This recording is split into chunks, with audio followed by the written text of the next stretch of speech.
সেদিন 11 জন প্রতিবাদীকে শিলচর রেলওয়ে স্টেশনে আসাম পুলিশ গুলি করে হত্যা করে।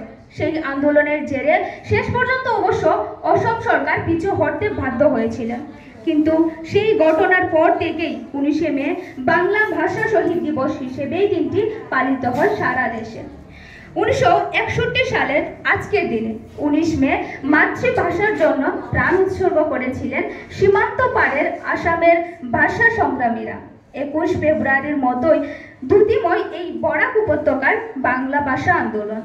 ভারতের আসামের বরাক উপত্যকায় মাতৃভাষা তথা বাংলা ভাষার অধিকার রক্ষার দাবিতে 1961 সালের 19 মে প্রাণ দিয়েছিলেন কানাই লাল নিয়োগী, চণ্ডীচরণ সূত্রধর, হিতেশ বিশ্বাস, সত্যেন্দ্র কুমার দেব, কুমুদ রঞ্জন দাস, সুনীল সরকার, তরুণী দেবনাথ, সচিন্দ্র চন্দ্র পাল, বীরেন্দ্র সূত্রধর, সুকুমল পুরাকস্ত ও তাদের মধ্যে ছিলেন একজন 16 বছরের তরুণী কমলা ভট্টাচার্য।